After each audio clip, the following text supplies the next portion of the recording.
joining us live on the program via FaceTime. He is the man of the hour. He is an XC2 champion. He is the top finishing American at last year's ISDE. He probably knows what button to click on the computer because he's not Craig. Now we got him dialed in. But he is also the winner of the last two professional events and the top 25 rider at the Southwick Pro National this past weekend. Josh Toth, like both. What's going on, man? Not too much. Just getting a phone plugged in here, but sitting still finally and enjoying some rest. Dude, I bet. If you can get it plugged in, turn your phone sideways, maybe, if that'll work. We'll get you dialed in there. But dude, what an Sweet. insane weekend, like you said, catching up to rest. I can't imagine what all the body went through in the past 10 days. I know you've done a lot of driving, know you've done a lot of traveling, but I guess we got a lot to talk about. We got a lot to ask about. But on the whole, what's the overall thought from the weekend, or from the past week, rather, now that it's done? Um, I'm pretty chill on it. Honestly, I haven't had even a moment like just getting into resting and thinking about it and just it's settling in. But overall, yeah, just pretty surreal to win the GNCC and then the National Enduro as well. But still, for some reason, just it bothers me a little bit that I didn't score a point at Southwick, but overall, just epic week. Dude, it is a big week, and I know that was the goal, top 20, score a point. You know what I mean? But I guess it doesn't help things when you get ran over at the first start, the first moto either. Yeah, I honestly I have to watch like a drone or overhead shot from that because it was kind of chaos. Like it was probably a combination of nerves and then just getting cut off there and just hitting like the bank in the first turn and going down. But I don't know if I got hit or I saw like the pileup start to happen and then I got just roosted, so I couldn't see anything and I kind of just like hit that bank and went down. But yeah, I got to see a different angle. Dude, from the front on shot, when you go down, it looks like someone just plowed right into the back of you. But I'm sure at that point, dude, adrenaline's got to be flowing. Yeah, no, I don't think I got hit. That's what I was kind of worried about, just tucked down. But like I said, right in front of me, I could see the carnage start to happen, and then just sand get thrown up and cover my face. So I was just like going in blind anyway. So I Jeez. don't know what happened. Well, man, we got some questions about Southwick. We got some questions about Sunday, but let's start back at the Snowshoe GNCC. We had you on a few weeks ago, and it's kind of when we were laying out the plans of this whole Southwick thing. The boss, obviously, chickened out. He wasn't there. Decided to sit it out, but showed up on Sunday. But let's start back at Snowshoe, man. You started from the second row. The only other time I could think of was Florida in 22 when it looked like a war zone when everyone finished the race. Everyone's falling out, laying on the ground, getting soaked with water hoses. And then Snowshoe, as far as like the most depleted I have ever seen an overall winner after a race, dude. You came through, head was down, you're like dry heaving. Ended up going up to see Dr. Tanner there shortly after, but I mean, walk us through the finishing moments, and I guess that last lap. I mean, you guys swap back and forth going in and out of the pits, and like I said, it looks like you gave every single thing that you had out there to take that win up at Snowshoe. Yeah, that one was just so cold with the heat and the humidity out there, and honestly, like I've said it in the podium interview and other places too, but I kind of like I was riding well from the get-go, but then we hit that gnarly section and I just got hung up and blew up there and heart rate was maxed out. So I kind of just went into like manage mode and just trail ride. And I think everyone else kind of got past that point, like taking the go around and was able to push a bit longer before they kind of like blew up and got tired. So I was already like kind of ahead of the curve, and I think that's what helped me going into the second half. But Gee. yeah, the Battle of Stu was sick. I knew he was coming, and I was kind of tanking to be honest, but I wasn't gonna let him get me after talking all that crap. That's what I mean. Was that going through your head at all? Because where you guys, when you come up the PowerPoint hill and go into the pits, I was standing right there filming. And so basically, right when you guys went down, just out of shot is when Stu tried to whip a rock and ended up going down, and you got by him. But that whole battle back and forth running through there, like, because then as soon as you came through the pro pit, Stu was back out in front. At that point, like, did the physical lead mean anything to you, or were you just kind of thinking, hey, if I keep him in sight, I got him covered? Yeah, I knew being like the start order with him being ahead of me, I just had to ride behind him in. So I knew that that's all I really had to do. But Is that him you know, calling you right now? yeah, He's fed up no, with no, but it. I'll decline it. But um, yeah, I kind of lost my train of thought there. Sorry. My bad. Threw us off. No, oh, Was that you getting invited to a motocross birthday party Saturday? no, no. That what's that one? I haven't heard that yet. Top Gun Top Gun. for Aunt Tomasetti. Oh, sweet. No, that's my old man calling. He'll figure it out later. Yeah, get Mike on. Big Mike. Nice. I wish we could three-way him in. Hear what Big Mike has to say about Oh, this dude, that'd be run. a storm. I'd love it. Dude, I bet he's Good got to man. be. How stoked is your dad about this past week? He's got to be fired up. Sure, see it on Facebook or something. But Yeah, big Facebook guy. But yeah. So, where was I going? So technically, your second XC1 or overall win, and second one from the XC2 class. Did this one feel a little bit better? I mean, I got to ask you, between Georgia becoming the first ever XC2 rider to win an overall from the second row, and then this one getting it done on Snowshoe Mountain. And like I said, Stu is a buddy. He's a competitor, and he's also the boss and the owner of the team that you're on. And there was all that back and forth between you guys. So I guess from emotion standpoints, looking back at it from the GNCC wins, which one was sweeter for you? yeah, so I think Georgia honestly was a little bit sweeter, just being the first there. But yeah, to get the it was just like a big weight off my shoulders. Getting the snowshoe overall. I've been so close there like several times. I feel like I've had it a couple of years, and then I got second overall, I think twice. So to finally get it done there, it's like I almost don't even care to go back now, to be honest. Yeah, and to pick up where T-Shep was talking about, we seen you after you went down the PowerPoint hill, after you left Pro Pits. You were right behind Stu, and watched you again where you crossed right right when you go down Westridge, and you guys both looked so sketchy. Like you could tell you were both dead. And we thought Stu almost tucked the front coming across the asphalt there. How was Yeah. the ride from, I guess that's like the 12? The 12 to the 12 and a half is all fire roads, right? How was Yeah. that last half a mile, other than just being tired, just, I'm assuming, so sketchy? Yeah.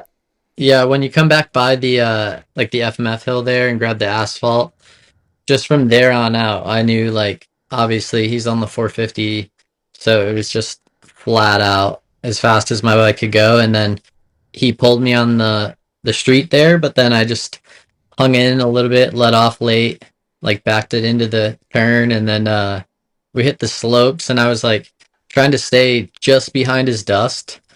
And anyone that raced it knows like right before the finish there was a gnarly section like slope going downhill, like a bunch of water bars, and there was one rock that was like the size of a basketball just like turned over, which I can't believe no worker moved during the race. But yeah, I was just like looking out for that. I was like going in and out like blackout, but just clicking gears going downhill. It was wild. And yeah, I just knew I had to keep him in sight for the win. But fortunately, like I thought it was a full 10 seconds, but like they said I only had 8 to work with, so fortunately I was able to win by just that 2 seconds there. Yeah, and your condition coming over the line, I know there's a million people down there watching you come in, and you ran up and got an IV. Situations like that kind of make it crazy for me to think about how it's not a performance-enhancing drug by no means, But it's like if you guys didn't have IVs after the races to refuel, like that would be so fucked. Like you guys were in such bad shape. Like it's just unreal to see something that's not a performance enhancing drug and how that pretty much just saves your guy's life after a race. Banned. Can't have it. Yeah, like fortunately, Dr. Tanner's there now, like safety on site, and we have them there, like in emergencies to have them after the race. But I've been at races, like Tanner fortunately was there like a few years ago. I had a gnarly heat stroke, in Florida and crashed and just was so out of it. And the local paramedics and stuff were just complete assholes, to be honest. They're just like, unless you get in the ambulance and go pay the bill and go to the hospital, and they just won't give you fluids or treat you. So yeah, I've dealt with that at multiple different events, and had to deal with like heat exhaustion, and yeah, try to figure it out and get somewhere after the race, and have to deal with, like, I paid the ambulance ride and had to do that too. So just to have Dr. Tanner there, and it truly is a lifesaver. Yeah, for sure. And not to mention like those moments where like Ricky when his handlebar slices damn artery open in his leg, like those situations get out of hand quick. And like you said, most of the time at the races, the paramedics aren't sending their valedictorians out to the racetrack on a Sunday. So it is cool to have him out there and being around. Yeah, no, super grateful for him. Yeah, no, I've been around the races enough, and like been around a lot of gnarly situations or injuries, and seeing how like the local ENTs and paramedics deal with it. And I mean, not to talk crap on them, like, because I know a lot of them are there and mean well and doing their best, but more often than not, you go to a race and like the first responders, the person there like responsible to get to you, is so like physically incapable and like out of shape and has no Yeah. like understanding of a race going on or the event, or they just take off crossing the track and get hit. Like, that is frustrating, and I hope that changes. And Dr. Tanner is a good step in that direction. Oh, dude, I 100% agree. Working on the backside with so many race series for all these years, like I've seen a lot of those and been a part of helping getting a lot of people out of the woods. And yeah, it's crazy because a lot of those situations, it is like minutes matter, especially depending on the level of injury and when you got people that are unfamiliar with the sport. Like you said, they're doing their best. Appreciate them being there, but sometimes we need a little bit more. Well, the people they sent down to go get Johnny out of the woods. Yeah, It was like some people who I don't even think they could walk out by themselves. Like Yeah. They barely did. yeah, And they had Yeah, to be like, there was like exactly. 8 of us dragging them up this hill. And it's like, you guys got to be a little more situational awareness for where you're at. yeah. For sure. And that's something I put a lot of thought into. It gets complicated with like going to all these different states and counties and whatever, but it would be great to have like a medic team that has the resources and like understanding and like skill and like capable to go to every race, and they're like the same people you see week in and week out. I mean, like Supercross Motocross kind of has it with the Alpine Star guys, but I think that's the next step for off-road too. If we Yeah. had like a moto medic thing that came to each race, and it was like the same crew of guys that dealt with you first and then brought you to a local first responder, I think that would be awesome. Oh, dude, 100%. And kind of conversations like this when Stu was doing the show on a weekly basis is kind of what sparked the whole SOS and Dr. Tanner thing. So, like, it is a step in the right direction. But just like you said, to get a team that can kind of travel around that, I mean, being proficient on a bike or a quad or something is a big help as well. But then also just like understanding the sport, understanding the injuries, understanding the risks. I think that would be an awesome goal to work towards. But yeah, shout out Dr. Tanner, SOS. But if you want to donate to him, he's doing it all on his own dime, so even cooler. Yeah, for sure. No, he's sacrificing a lot. Like leaving work and taking time off, and no, we all appreciate it. Yeah, for sure. But real quick, before we get too far past it, you mentioned Snowshoe coming down to the wire several times. The year that you guys were like 3 wide coming into the last mud hole, I believe it was the year that Ricky ended up getting the win. Were you in XC2 or XC1 that year? I was in XC2 that year as well, but I think I started on the first row. Gotcha. Yeah. Because that's Yeah. what I was. I think back to that because I remember hearing the stories from you guys that night about basically coming up to a mud hole and everyone took a different line and Ricky just made it through and ended up getting the win. But I mean, you think about these overall wins and like first XC2 win that you did last year, that almost happened back in, what was that, 21, 22? 17, right? Or no, yeah, even farther than that, yeah. Yeah, because that's when Johnny was on the Suzuki. Yeah. Hell yeah. Yeah, no, it was super deja vu because like obviously Ricky was my teammate then and battling my teammate again for the win, just head to head right towards the finish. But yeah, stuck it out, got a little more wisdom and racecraft, I guess. Dang. History repeats itself. I didn't even tie together that correlation, but yeah, super cool. But yeah, dude, getting the win on the mountain. Snowshoe is one of those ones like, yeah, it's going into summer break. Yeah, we get a couple months off from GNCC. Obviously, you've raced every weekend since then and even pulling double duty. But it's one of those like prestigious race, like everything that goes into Snowshoe, the party, the village, the concerts, the people, like that. That's one of those ones that I feel like is high on the list of ones that you want to win. Is that the same case for you? Yeah, no, for sure. Just like you said, epic location, tons of people, spectators are wild, and you get a sick trophy at the end too. So that's what matters. Like Stu says, if there's a cool trophy, I'm after it, and yeah, I'm just going after all the cool collecting pieces now. His knees aren't good enough to snowboard anyway. Yeah, I was about to say, are you gonna put that thing to use? We gonna see that going down Beach Mountain sometime soon, or what? I might. I need to try to get back into it a little bit. Just I haven't gone in years, but ever since I did my tib fib, like the binding, the top of the snowboard boot is right at like that weak point. So same. It's kind of uncomfortable, but if I can figure out something else or a different boot or binding situation, yeah. Snow bike. Right now, the one wheel kind of gives me the fix. There you go. I'll talk to you about it afterwards because I just snowboarded for the first time since my tib fib, but same thing. My snowboard boot is directly at the brake, like it is at the brake.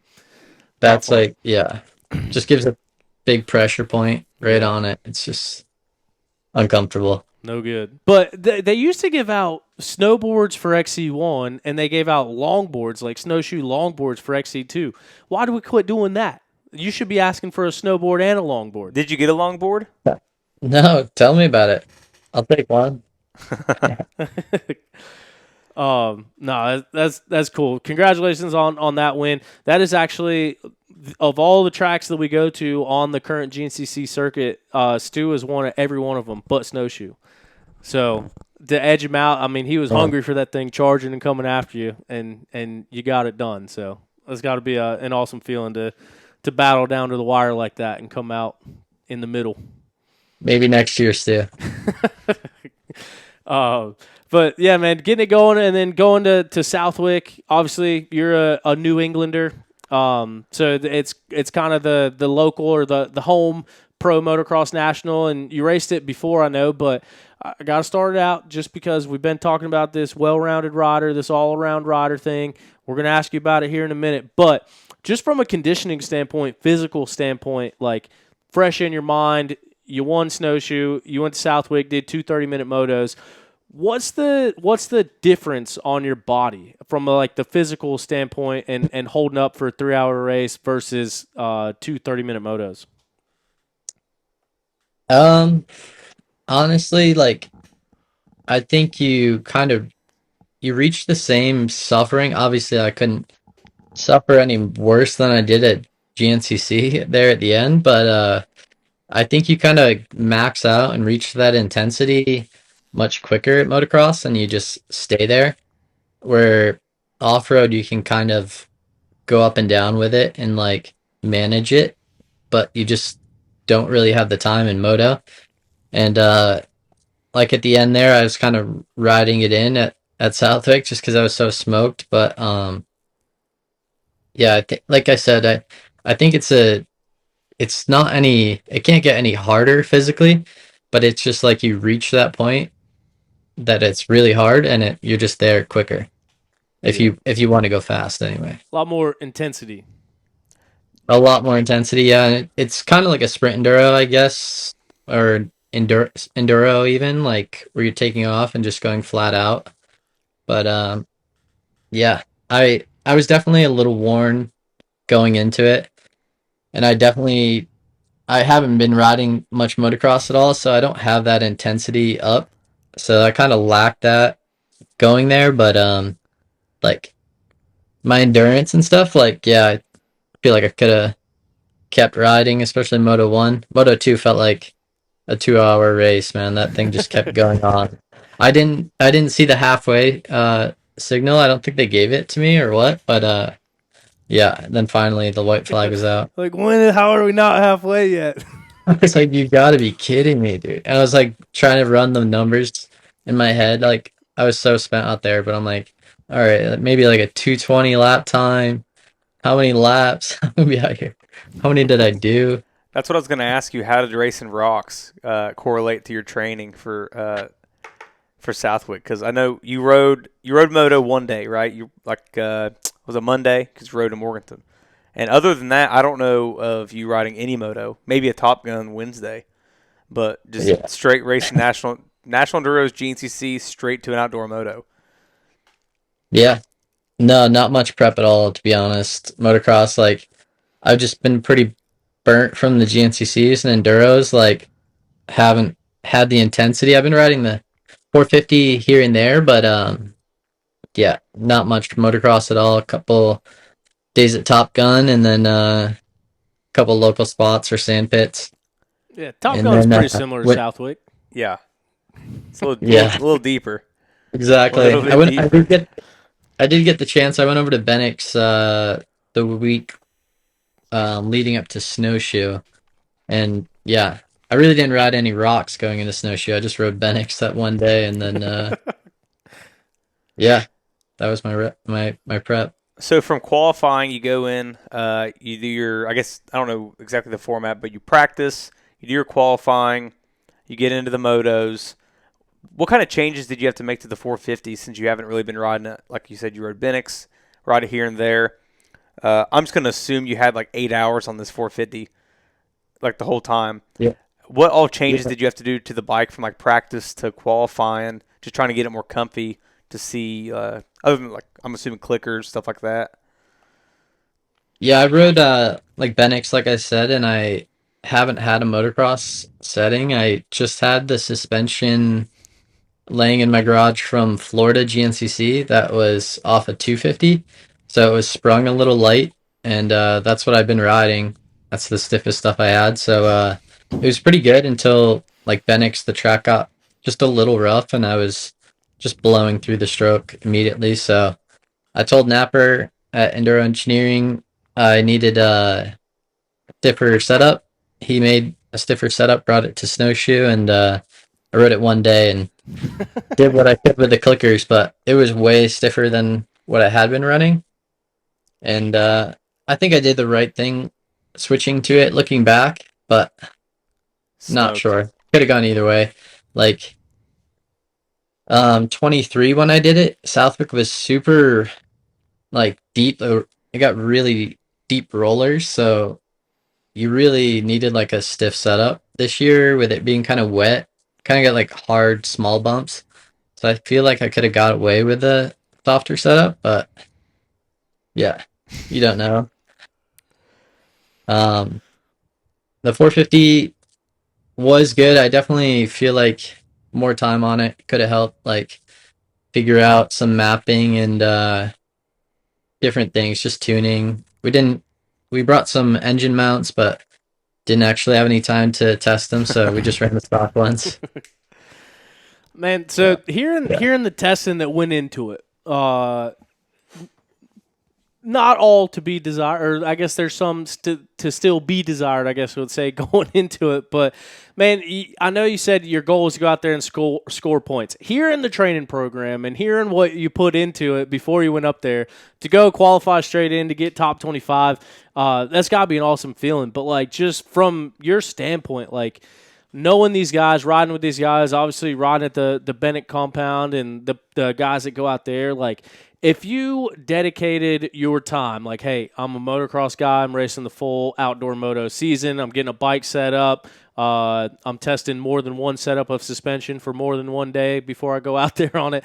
Like, if you put everything into it, like racing against those guys, realistically, where do you think you would be, like, in the pack full time? Yeah, it's hard to say. Like, to be totally honest, Southwick is definitely my best round, would be. Not so jumpy and just kind of a beatdown. So I think overall that's my best chance at doing well. But um, yeah, I think if I really, really cracked down and went straight all into moto, I don't see why I couldn't crack into like top 15, maybe top end of the top 10 there at Southwick. But as far as all the other tracks, like, I wouldn't even claim that or say, just because yeah, I haven't ridden them and there's a lot more jumps and a lot more to learn. So yeah, I think I'd be stoked with the 25th at any other round, to be honest. Like, that'd be sick. But Southwick, just personally, I know I can do better. Just a beat down, and I know I can ride a bike well. So What do you think about showing up to a muddy Ironman? Like a couple years ago, they had an absolute mud fest. This year, yeah, I don't know exactly what the dates are, but I know we're on a pretty big break for GNCCs, obviously. If you see in the forecast, there is a absolute bomb run fucking mud hole coming to Ironman. Can we go jump in the van and head straight up? What do you think? let's do it. Let's do it, man. Go for the overall.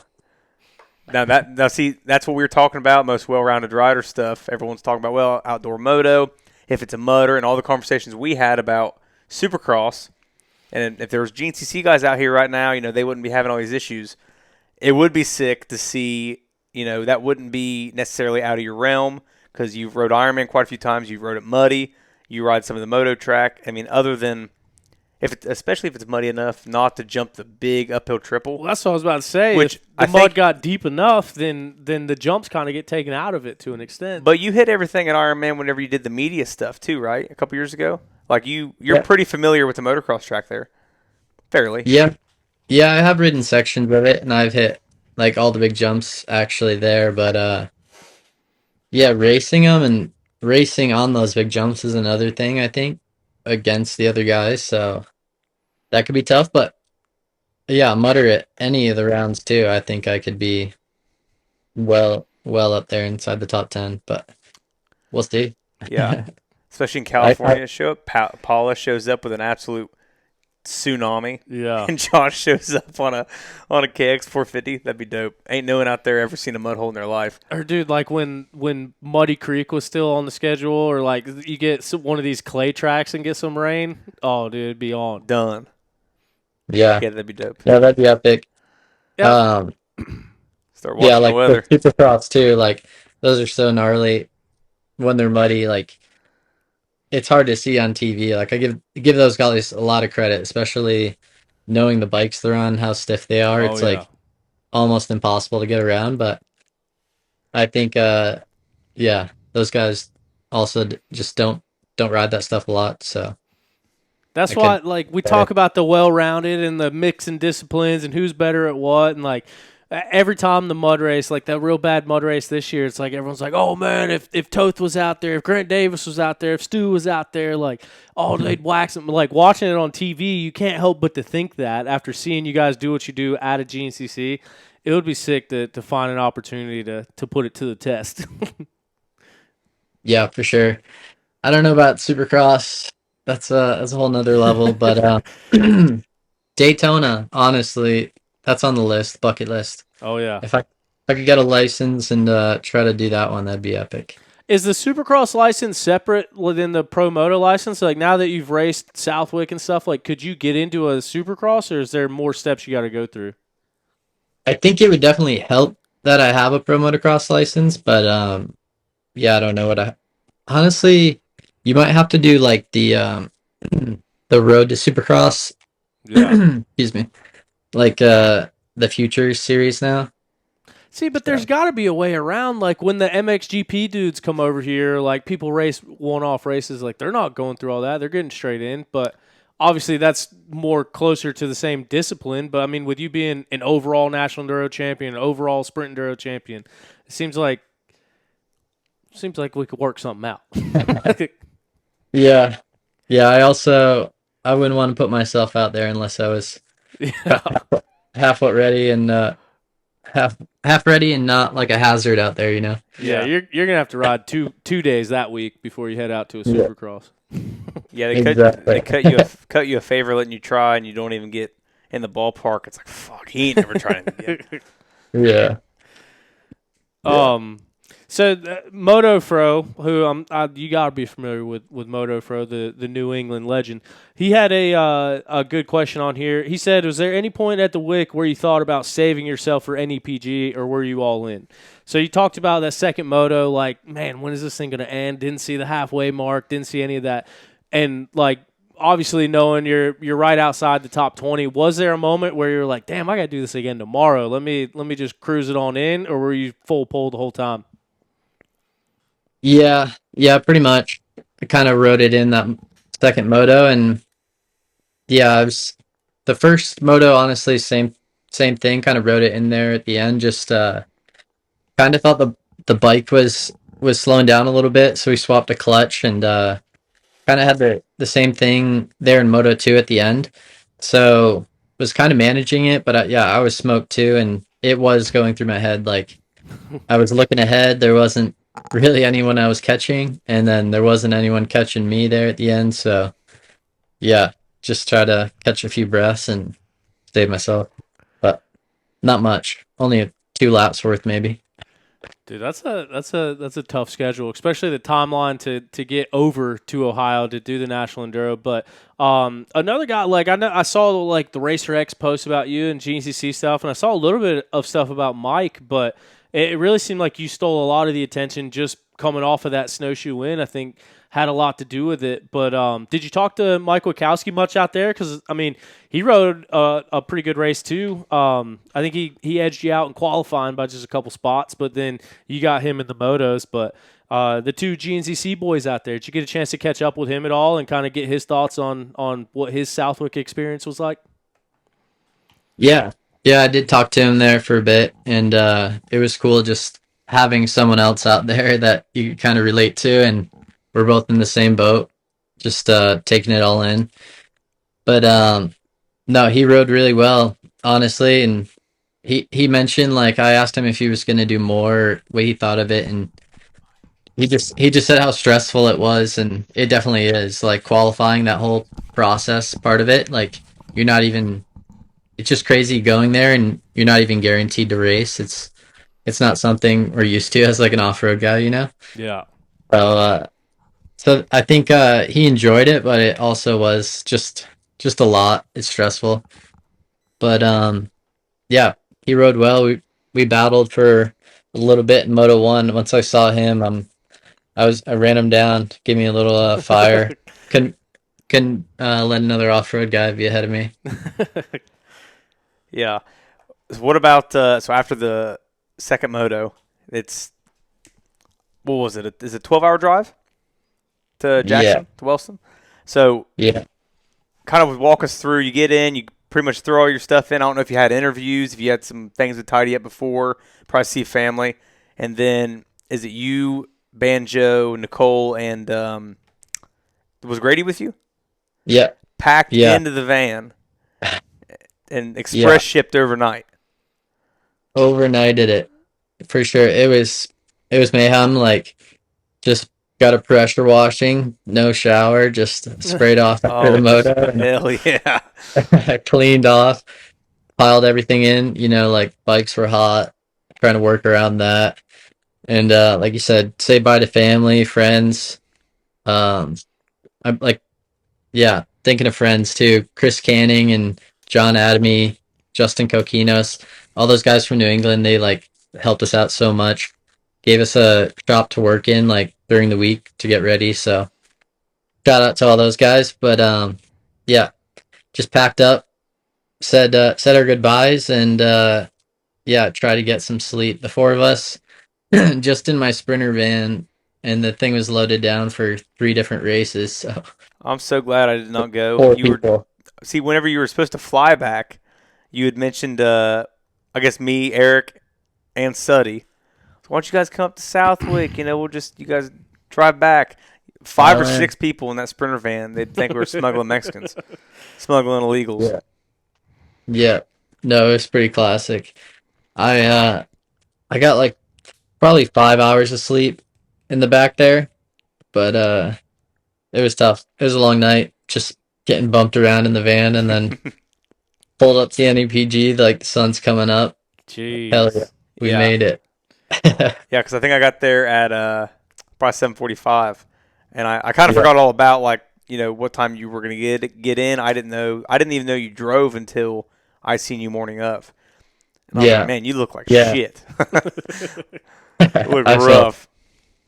I felt it, but yeah. Honestly, I think it was good just to not get too much sleep or rest or much time to think and just get right back on the bike. It kind of reminded me of, like 6 days a lot, actually. Yeah, Yeah. yeah. Not your first rodeo was something like that. What did you think about going back to Wellston, Ohio? Has it always been pretty good to you? Yeah, yeah. That's my third little raccoon on the wall. Pretty sweet area. Not I don't know bad. about people around there. Easy, brother. Hunter's listening. Hunter's listening. He must be imported. I don't mind that guy. But- Yeah, shit. Oh, yeah, I see how it is. I see how it is. How many times have you raced it? 3 wins. How many attempts? It might be 3 for 3. I'm not for certain. Woo! Can't tell him nothing. No, Ohio's good to me. Georgia's good to me.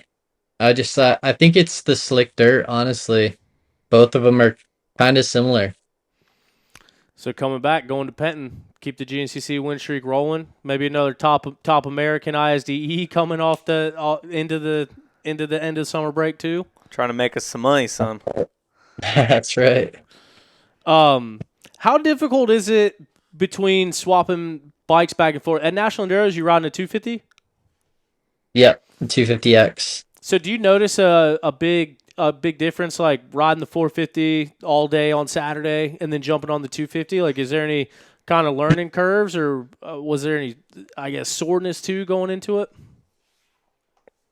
Yeah, no, I was definitely sore, but it was completely different conditions, just being slick mud. You had to be so gentle on the throttle. Southwick, I was just wide open, so it was kind of good to hop on a different bike to like match the conditions. Like if I was getting on maybe a similar bike, it would be tough, but I don't know. That 250 is just so dialed, pretty soft for the woods, and I love it. Sweet. Yeah, that's doing the stuff for the team. Like, obviously, I was announcing Mid-East, or else I would have liked to have been there. But I check in with the National Enduro results just as the day goes on. And I'm sitting there refreshing it to start the day, and, like, I see it, and I see Stu scan in. I'm like, where's everybody else at? And then it starts scanning in. I see you pop up, and it's 0.3 of a second between you and Stu at the first test. And I was like, here we go. It's going to be a day today. Yeah. No, I knew it was on right then. Honestly, I saw Stu post about rain while we were driving to the race like overnight, and I was like, man, I got him covered. It's over for sure, man. Pack it in. And yeah, no, I honestly had a ton of confidence going into Sunday, just because I like the trail. It's really slick, and yeah, I've won there before, but after test one, I was like, I felt a bit tired. So if it were tied after that, I think I got him. Yeah, yeah. And I could just picture you laid up in the back of the van like, hey, boys, you just get this van to the parking lot. We'll get our raccoon and go home. Stu says it's raining. That's all we need to know. That's it. How much back and forth has there been with you guys? Because obviously Stu came on the program, and that's when he made the declaration that he is the most well-rounded rider. Took the internet by storm. J-Law is stirring it up right now as we speak. This was like 2 months ago. Still going on. Still in the minds of everyone. I think a lot of people took to that comment. You were one of them because talked to you right afterwards like, hey, can I come over next week? Got something to say. And so he came on and did the show. So has there been much talk between you two? And if you're not already at the point where you can confirm that you think you're the most well-rounded rider, what else do you need to see on the resume to go ahead and wear that crown? Honestly, there hasn't been a whole lot. We've been just like busting each other's balls a little bit, but nothing like too serious. Honestly, everything's just come from everybody else coming up to the rig at the races, coming up, Yeah. just talking so much smack like on Stu. It's been great, honestly. And yeah, humbling him a little bit. And yeah, I don't even want to claim like most well-rounded myself. That's my ultimate goal. That's what I'm aiming for. But I just claiming I'm more versatile or well-rounded than Stu. Yeah, there you go. Just keep it in the pits. But yeah, smart move there. But no, I mean, it's hard to argue, especially like I said, winning sprint enduros, winning national enduros, racing pro motocross, winning GNCCs. It's a pretty cool spot that you've put yourself in, and hard enduros. Forgot hard enduros as well. Like so many things that you've been able to do. We actually were playing the Terra Inferno Dominican footage before we started the show today, and you're out there ripping at that thing. So it's like another Swiss Army knife can do everything.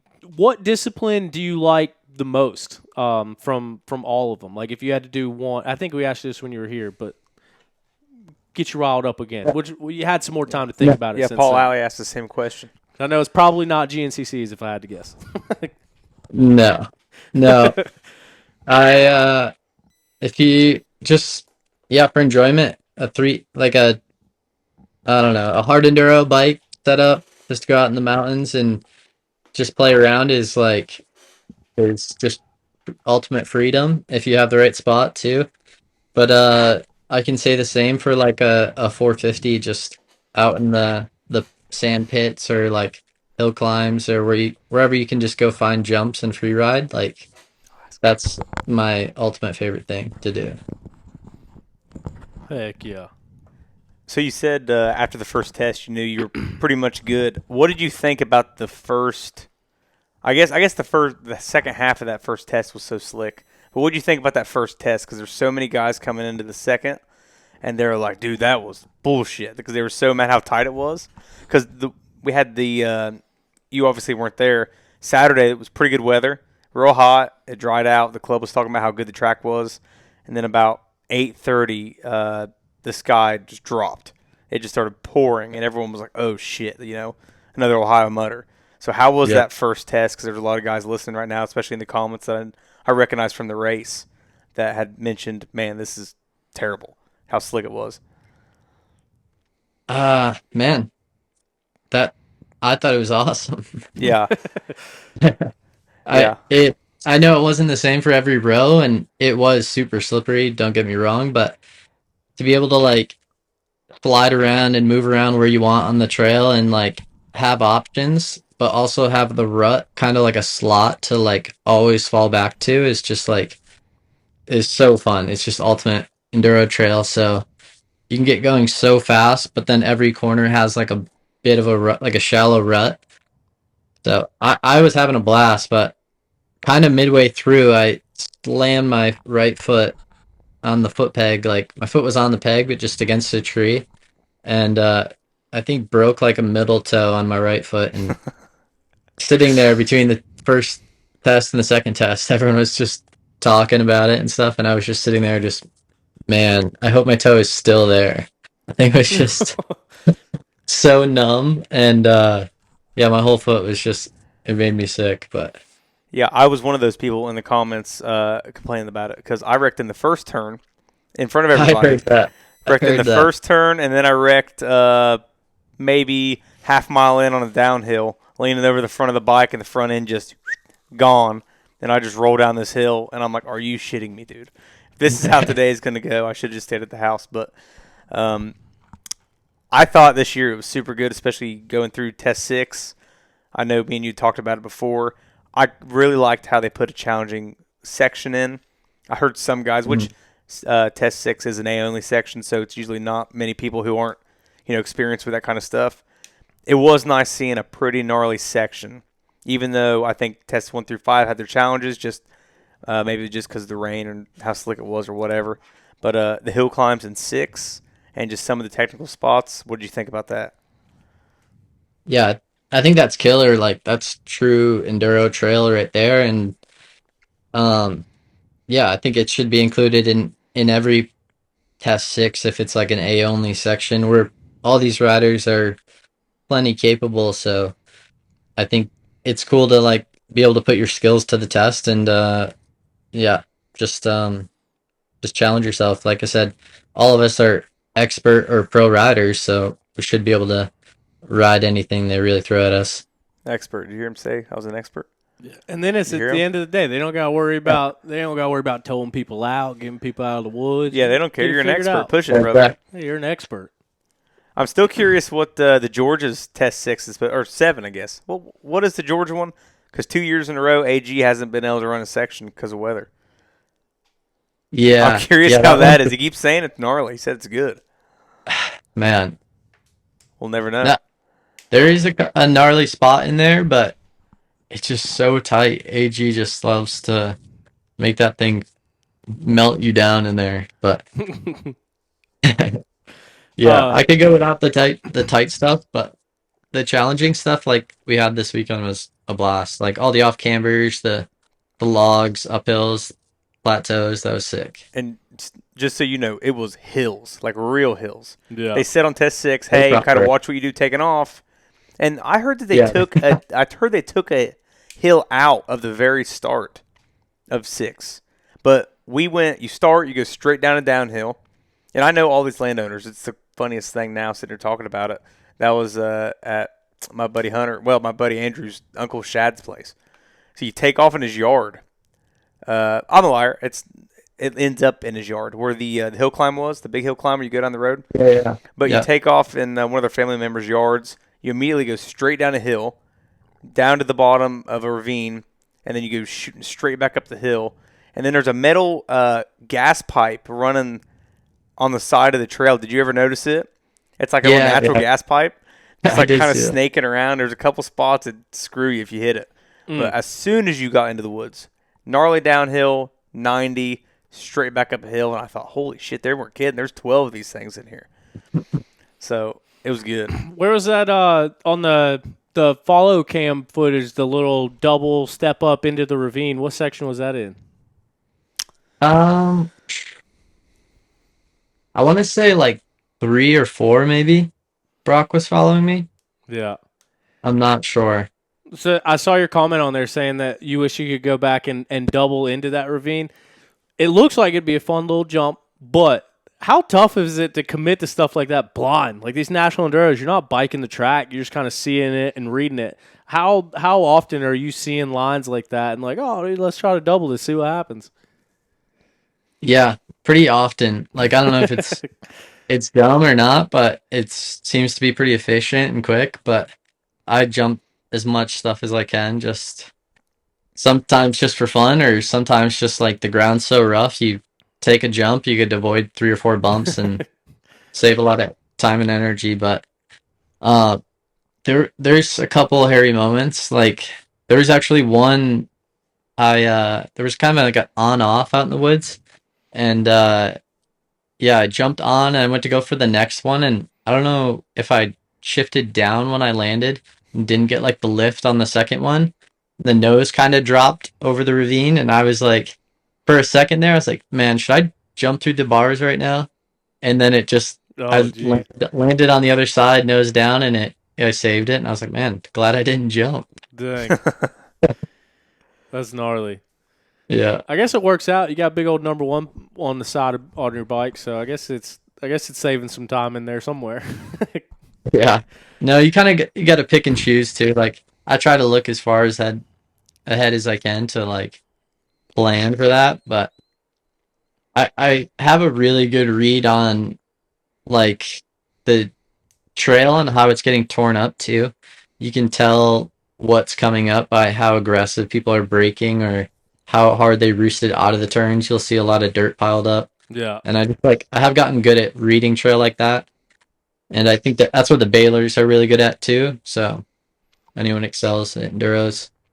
Did you ever end up finding that guy in the WR 450? Maybe in I don't know the what parking on lot? some Yamaha. We're starting ahead of us, man. He was a local boy. He's Craig's buddy. He won't give up his name. But I don't know his name. I just know he's a local guy. I said, Craig, dude, your homie signed up in front of us. And then when you rev at him, he revs back and just stops. Oh And I my was goodness. Yeah, I'm ready to fight this guy. Craig, tell me his name. yeah, he's following me up to test 6 because he's that guy still taking off. Is he still up there? And he had just taken off. I don't know him actually. I just know he's a local guy. Yeah, right. But Yeah, he's he's like, lying. tell your buddy, Give it tell up. your buddy, stay out of my damn way. He's trying to have a conversation and argue with me while I'm trying to pass him. I'm just trying to go. Dude, what are you doing? Grant about whooped my ass too. We're going up and uphill, and I heard him revving, but like it was kind of a tight area. Like if I went over to the left, I'd have to go back down the hill.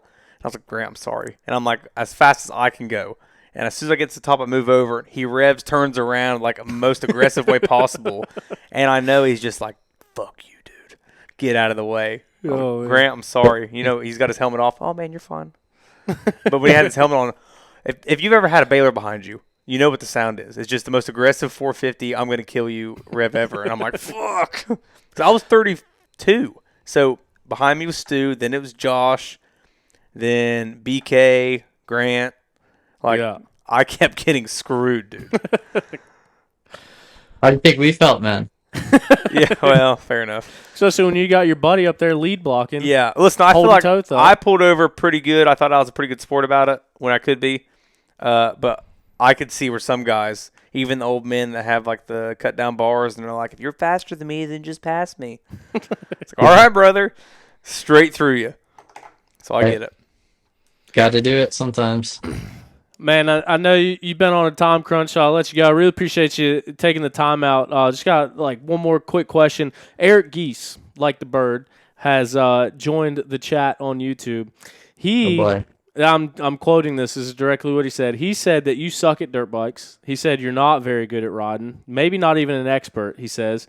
Ryan Sipes is the best all-around rider. Sorry. He's got moto wins and ISDE overall win. You're paraphrasing a little bit. No, that's what it says. I read it word for word. I promise. But to that point, when this well-rounded thing comes up, Ryan Sipes is a name that gets thrown in all the time. He kind of did the do everything program, and you started doing that as well.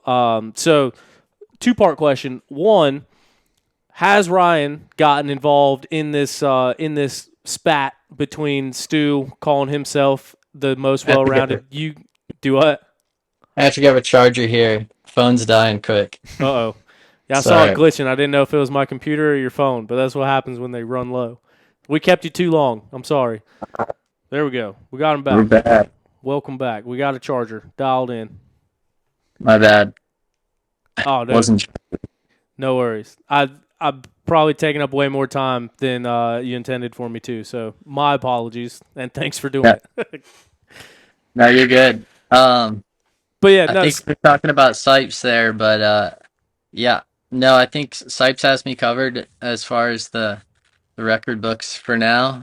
I'm gonna try to hunt him down on that, get the ISD overall. I can't be the first like him, obviously, but do what I can, and then yeah. If I'm not bad at riding bikes, what's that make Eric there? Damn. All right, I got to admit, maybe Eric's comment didn't exactly say that. That's just how I interpreted it when he said it.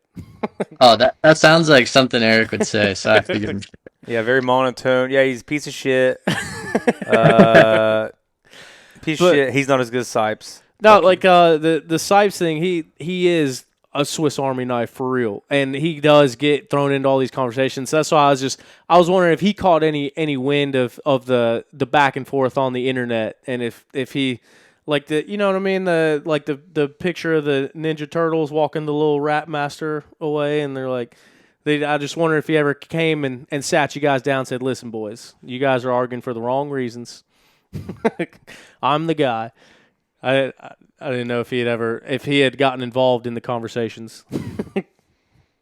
No, he's too humble, but I think he, like he said, he has it covered, but try to follow what he's done and do all the same events, hopefully.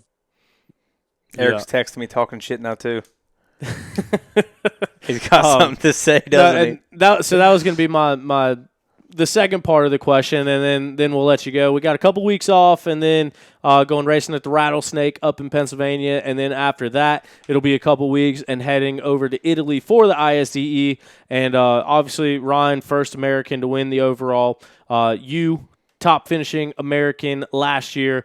What's the thoughts going into the ISDE, and I guess what's the expectations? I know you mentioned before you want a top 5, top American again, but I mean, what's the mindset heading over into Italy, and especially coming after last year finishing top American, top 10 overall?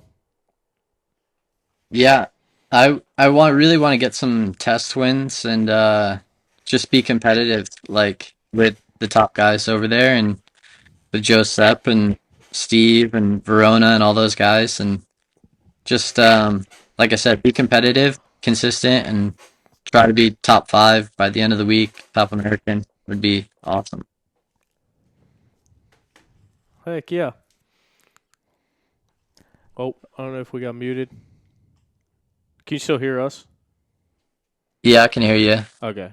We're running a loose program. I think now my computer's dying. But anyway, thank you so much for taking the time out and chatting with us, man. Like I said, I know it was a hell of a week and getting back to it. But now you got a few weeks off before we have to go racing again. So thanks a ton for coming on and chatting with us. Huge congratulations, taking the win at Snowshoe, taking the win at National Enduro, and going out there and putting on a show out at Southwick, man. So good luck this summer. We'll see you over in Italy. And once again, thanks for the time. I appreciate it. Thanks for having me. Yeah, man. Talk to you later on. We'll see you soon. See ya.